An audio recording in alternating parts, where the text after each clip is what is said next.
Welcome to another episode of A Bad Idea of a Podcast. Today I have really special man, Tonye Dokubo.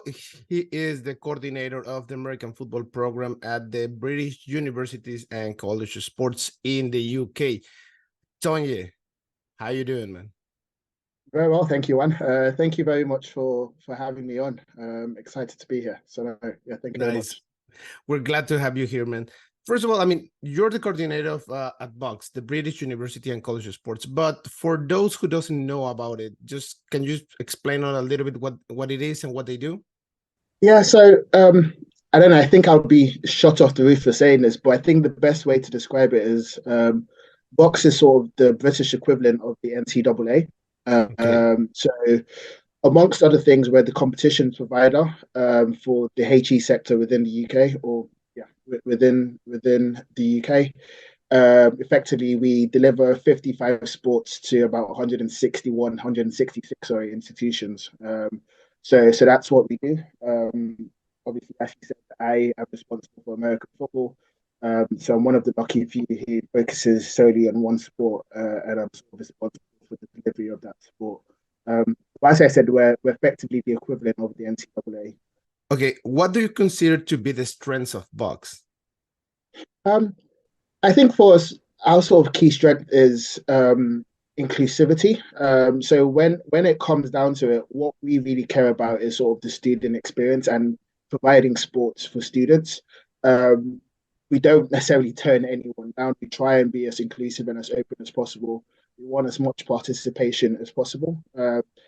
I think one of our sort of key differences as well, which again you don't necessarily see in the NCAA, is we have sort of different tiers of competition, different levels of competition. There's sort of the performance level right at the top, while sort of tier 5 and tier 4 athletes, and then we have sort of participation, so more relaxed type sports for our type 1 to type 3 athletes. And the good thing is, if your team improves, if your team like sort of level of competition increases, your level of competitiveness increases, you are able to get promoted up the tier. So I guess that's the sort of difference there with the NCAA. It's not that sort of closed system where you're in a league or you're in a conference and that's all you're going to stay in.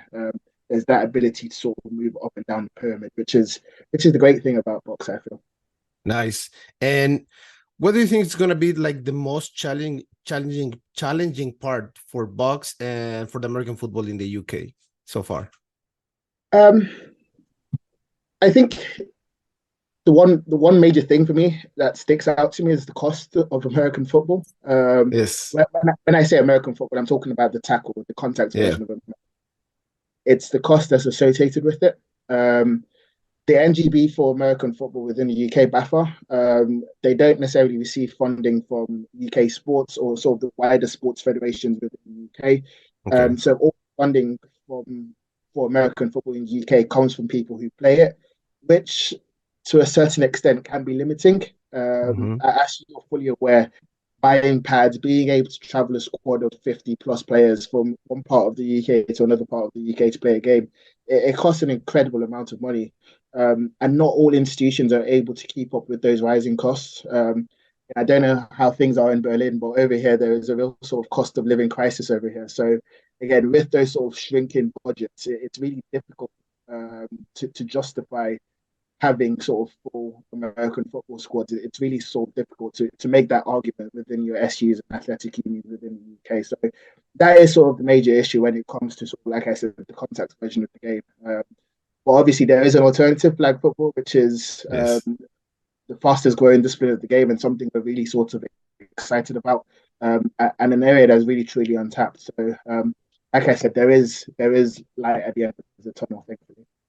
And also, I mean, you mentioned flag football, and now it's going to be, I mean, I think it's on the verge to become an Olympic sport. So it's going to be interesting to see how many people now like look into the sport and said, you know what, we're going to invest more money. Not only the people who play or used to play, but also for investors and sponsorships that pay more attention to the sport, right? Because I want to ask you, Tony, with the NFL in London, with the NFL games in the UK, how much does that help to improve and to add more attention to you and to box and to American football in the UK?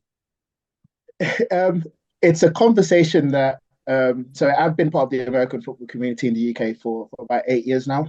Started playing at university. And it's a question we constantly ask ourselves, or a conundrum we constantly find ourselves in, because as you say, there are a number of NFL games in the UK every year, and those games are constantly sold out. Mhm. But you have conversations with people and you tell them, oh, you play American football in the UK. And they're like, oh, American football isn't played in the UK, which is a shame because not a Yes. lot of people truly understand that there is football being played in the UK outside of the NFL. There is a domestic league here, there is a leagues within the university, there are sort of youth and junior leagues as well. People don't necessarily understand that or know that. But like you said, it is growing. Has been sort of a long road, and it's been a journey. But again, with my sort of role and again different sort of role within BAFA as well, that's our aim, is trying to increase the visibility of American football within the UK. Because as you said, it's basically an untapped market. There are thousands of people who are NFL fans, but it's trying to translate that fandom to the local game here as well. Understanding that the American football here in Europe, like people doesn't pay that much attention to it, it's really shocking for me because I thought that, I mean, in Mexico we play American football, in the US and Canada, and you have Brazil, Panama, and so on. And in Mexico, at least you know that here in Europe they play American football, like at a really huge level. But it's Yeah, funny to know that European people say like, so we have American football? Really? yeah, Do yeah. we? I mean, it is overwhelming to be honest. And in that regard, how do you picture the American football in the UK in the next 5 years? Yeah, I think we're literally on the verge of exploding. Again, I say this all the time. It's the most exciting time, in my opinion, to be part of American football in the UK. If you sort of look at what sort of our national programs are doing as well, if you look at sort of the multiple routes available to people starting off with the game, there's the NFL Academy, there's sort of international pathway opportunities as well to get part of the NFL. There's sort of partnerships and collaborations with the CFL as well. So there are a lot of different opportunities. And like I said, our national programs as well. The men's team, again, sort of rebuilding. Our women's team, the second best team in the world, only behind the USA. Our GB women's flag team as well won the European Championships yesterday. So, like I said, there is a lot of excitement. There is a lot going on at the moment.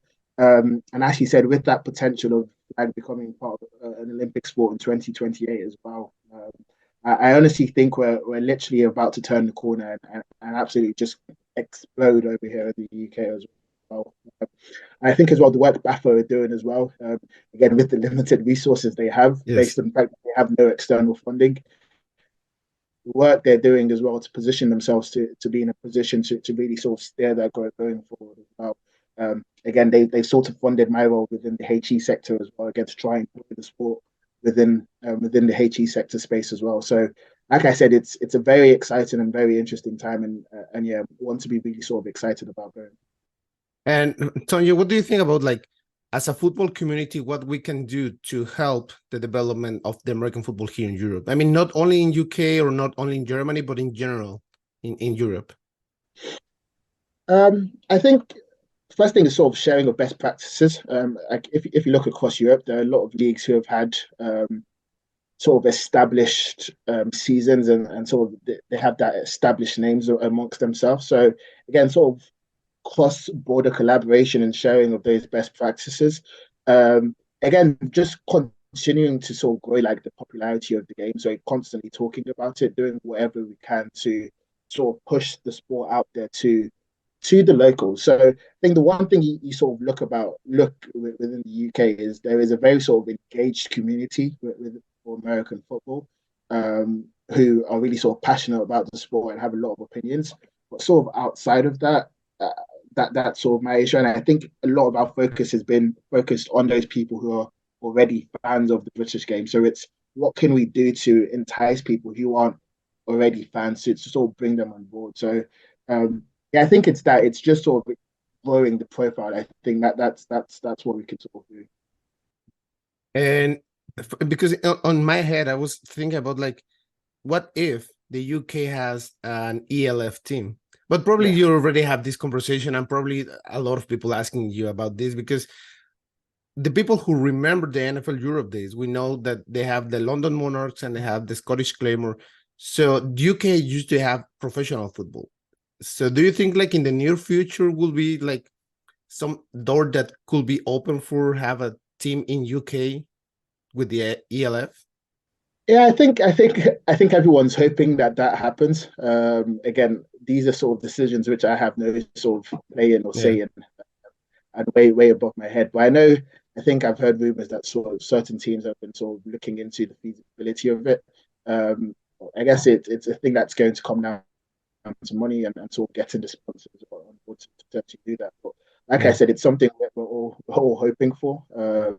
Again, having that sort of quality or level of competition yeah, for sort of a UK team would be great. Again, I play for London Blitz as well, and I remember when we sort of played back in the years, sort of the European Cups and European Championships as well against different teams across Europe as well. Again, that level of competition, testing yourselves against the best of the best across Europe is yeah. definitely what, as an athlete, it's what you want to be doing. But yeah, we can only hope and pray. Again, I'm sure people are looking into it, and again, like I said, unfortunately, it's not something I have any say Yeah. or ability to sort of sway. I remember like the NFL Europe days, and they have like a lot of Mexican players here in Europe. So it was really fun to see that league, Yeah. So, okay, Tonje, now we're gonna like getting to the last 2 minutes of the show, okay, Okay. of the podcast. So, do you know like the podcast? The name is A Bad Idea for Podcast, right? So, it's now a time for you to share a bad idea for you. I mean, could be like a bad idea turn out good in the end, or a bad idea that just like I'm not gonna. I told you so, but I told you so not to do it. But Yeah. it's up to you, man. This is interesting. I don't know, like bad idea. I don't really have bad ideas. Yeah. All my ideas are great ideas. I'm joking. Yeah, actually, I'll tell you a bad idea, and it's one which has happened to me very recently. Okay. So I fractured my bone in my I saw wrist it. playing a game. I had a cast put on. Um, we had two more games left of the regular season, and we needed to win at least one of those games to make the playoffs. And I decided to keep playing with the cast on my hand, thinking I'll be fine. I'm only supposed to be in a cast for 3 weeks, so if I keep playing, again, what's the worst that can happen? So I You played take this two you take the words out of my mouth.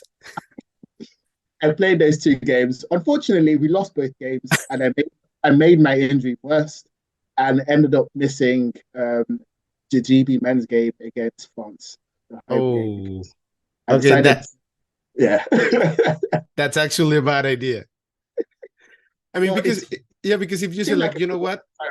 I mean, if we won, at least okay, you know what? I re-injure my hand, but at least we won. But if you lose, it's like, oh, Yeah. So it's yeah, it was a lose-lose all around. Nothing good came out of it whatsoever. yeah, I can understand.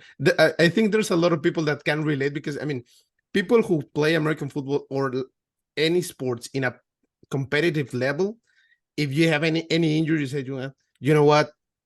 What's the word that can happen? I'm gonna play. It doesn't matter. But then you have, you know what? I cannot move this because I broke it, and I cannot move that one because I. So yeah, I know, I understand you. We think very short term as athletes. We don't necessarily think about what's going to happen in 5 years, 4 years, or Yes. whatever the case is. We're very much, and it's that whole thing of not wanting to let your teammates down or whatever the case is. So you try and give everything, but at times we're really our own worst enemies and really put ourselves at risk. So Yeah, yeah, that's true. not the smartest idea, but okay.